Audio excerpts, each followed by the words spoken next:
Air ઇન્ડિયાની વિમાન દુર્ઘટનામાં અમદાવાદ ખાતે મૃત્યુ પામેલા પોણા 300 નાગરિકો પૈકી મોટાભાગનાના મૃતદેહો ઓળખી શકાય એમ નથી, એટલે ઓળખ માટે ડીએનએ ટેસ્ટિંગ ડીએનએ મેચની પદ્ધતિનો ઉપયોગ કરવામાં આવ્યો.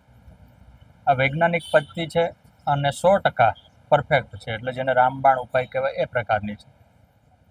તો આપણે એવું કહીએ કે આપણું શરીર પંચમહાભૂતનું બનેલું છે, તો પંચમહાભૂતનું બનેલું છે એ આધ્યાત્મિક રીતે બરાબર છે, પણ વૈજ્ઞાનિક રીતે જઈએ તો શરીર કોષોનું બનેલું છે. આપણું શરીર છે એ કોષોનો જથ્થો છે. જૂના કોષો મૃત્યુ પામતા રહીએ, નવા બનતા રહીએ. કોષોમાં કેટલીક વસ્તુઓ હોય છે,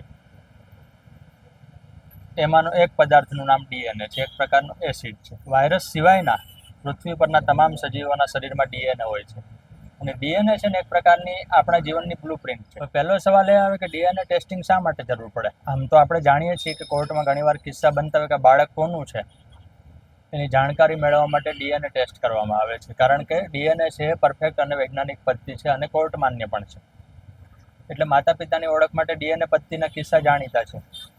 કેરળમાં તો થોડા વર્ષો પહેલા એક ગાયનો વાછરડો આ ગાયનો છે કે આ ગાયનો એ નક્કી કરવા માટે પણ કોર્ટે ડીએનએના ટેસ્ટની સલાહ આપી હતી, કારણ કે વિવાદ એટલો મોટો હતો. કોઈ આવી મોટી દુર્ઘટના થાય ત્યારે જો લાશો ઓળખી ન શકાય એમ હોય, મૃતદેહો ઓળખી ન શકાય એમ હોય, તો ડીએનએનો સહારો લેવો પડે. ડીએનએ શરીરના તમામ કોષોમાં હોય, એટલે એને માટે બીજે ક્યાંય મેળવવા બીજી કોઈ મહેનત કરવાની રહેતી નથી.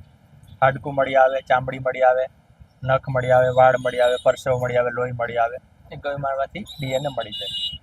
તુરંત ડીએનએ મળે તો ઓળખ વધુ સહેલી બને, ડૉક્ટરોનું મેડિકલ ટીમનું કામ વધારે સરળ બને. એટલા માટે તુરંત ડીએનએ કલેક્ટ કરવામાં આવે. બીજું, ડીએનએ બે રીતે થાય, ચામડીમાંથી એટલે કે સોફ્ટ ટિશ્યુમાંથી, અને હાડકામાંથી કે દાંતમાંથી જે કડક હોય.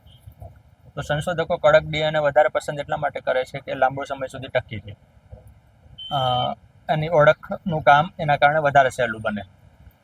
આપણે ત્યાં એર ઇન્ડિયામાં તો સદભાગ્યે મેડિકલ ટીમે બીજા દિવસે જ અવિરત કામ કરીને મોટાભાગને મૃતદેહોમાંથી ડીએનએ કલેક્ટ કરી લીધા છે. એનું મેચિંગનું કામ બહુ ઝડપથી પૂરું થઈ રહ્યું છે. પણ 9/11 દુર્ઘટના વખતે અમેરિકામાં ડીએનએ મેચિંગનું કામ 10 મહિના ચાલ્યું હતું, કારણ કે અસરગ્રસ્તોની સંખ્યા 3000. સંશોધકો ડીએનએનો નમૂનો લઈ ડીએનએ જોઈ ન શકાય, નરી આંખે તો બિલકુલ ન જોઈએ, કારણ કે આપણો કોષ ન જોઈ શકતા હોય તો એમાં ન્યુક્લિયસ એટલે કે નાભી અને એની અંદર ડીએનએ તો ક્યાંથી રોડ? એક જ કોષમાં, આપણા એક જ કોષમાં ડીએનએ જે તાતણો હોય છે, જેમણે ડીએનએના ફોટા જોયા હશે એમને ખબર છે કે એની લંબાઈ ખાસી હોય, એટલે આમ સીડી જેવું હોય છે. તો આપણા એક જ કોષમાં 6 ફીટ લાંબા ડીએનએની લંબાઈ 6 ફીટ હોય, અને જો આખું શરીર ગણવામાં આવે તો 16 અબજ કિલોમીટર, એટલે સૂર્યમાળા કરતાં વધારે એની લંબાઈ થાય. ડીએનએ દ્વારા ઓળખવાની 4 પદ્ધતિ છે, અને ચારેયના નામ અત્યંત અઘરા છે, એટલે